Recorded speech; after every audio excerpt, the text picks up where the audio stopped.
What is the circular flow of the economy? Imagine a grand carousel, perpetually spinning, with money, goods, and services instead of horses.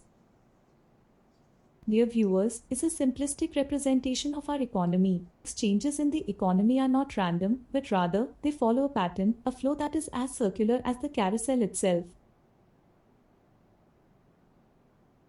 The circular flow of the economy is a fundamental economic concept that illustrates the continuous flow of goods, services, and money between households and businesses within an economic system.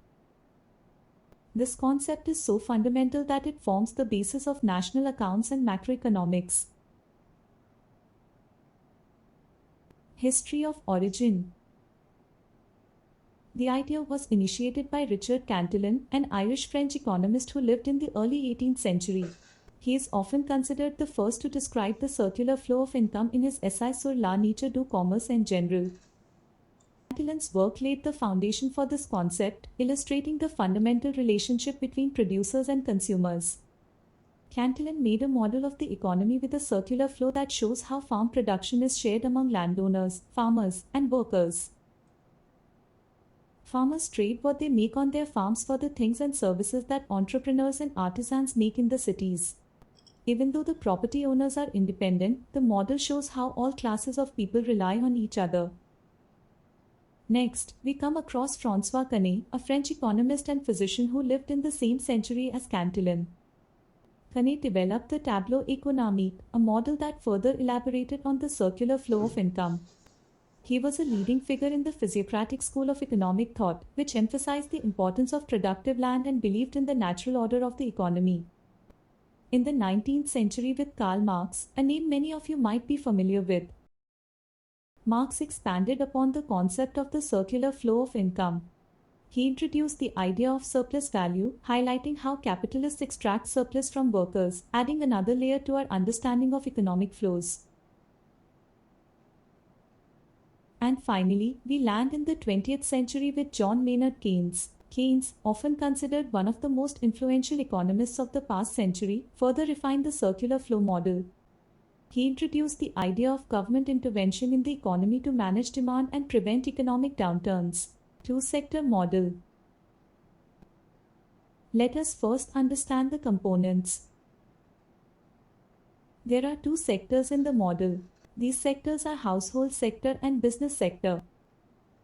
Households consist of the consumers, who are the owners of factors of production like land, labor, capital, and organization skills. They also consume goods and services produced by businesses. Businesses are the organizations that produce and sell goods and services. They hire labor, purchase inputs, and sell their output to households. Now let us look at the markets of the two-sector economy. Descriptions of the markets in two-sector model. Two-sector economy has two markets: factor market and goods and service market. Goods and service market deals with the products produced by businesses to fulfill the needs and wants of households. It includes tangible goods like clothes and cars, as well as intangible services like haircuts and legal advice. A factor market is a segment of the economy where factors of production, such as labor, capital, land, and entrepreneurship, are bought and sold. In the factor market, individuals or businesses that own and supply these factors offer them for sale to firms or other entities that demand these inputs for production. The flow of the economy.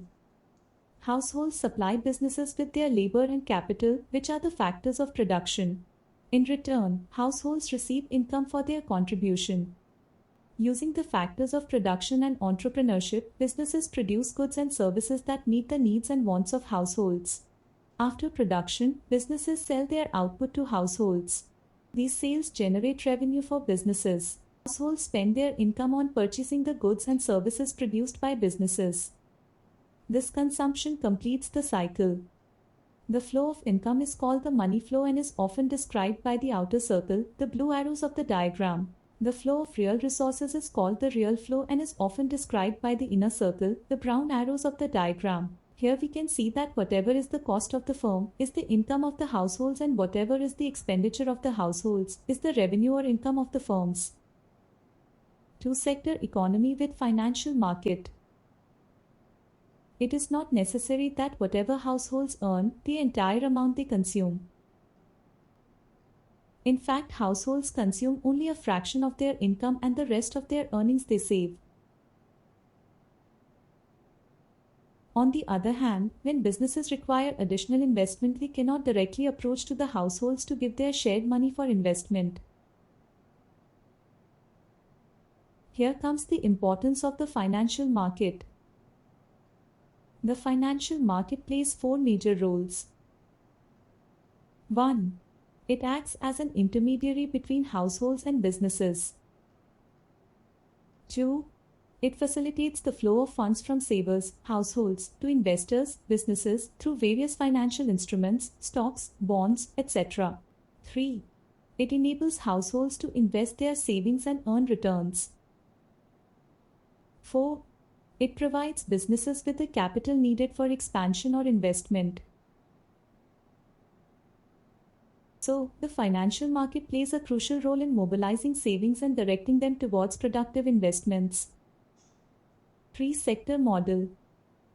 Let us introduce the government sector to the two-sector model.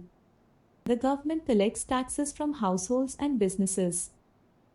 It also runs businesses through which they earn revenues. The government purchases goods and services from businesses. Government also provides public goods and services. Four-sector model. Last and the most comprehensive model is four-sector model. This configuration captures the international dimension of economic interactions. External sector, or rest of the world, engages in international trade by exporting and importing goods and services. This sector influences the economy through foreign investments and capital flows. Households supply labor and capital to businesses, receive income, and engage in international trade. Businesses produce and sell goods domestically and internationally, paying income to households and taxes to the government.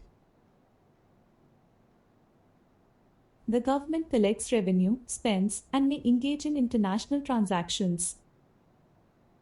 The external sector influences the economy through trade and financial interactions. Conclusion. Understanding the circular flow of the economy is essential for policymakers, economists, and business owners. It helps them analyze and predict the impact of various economic actions and policies.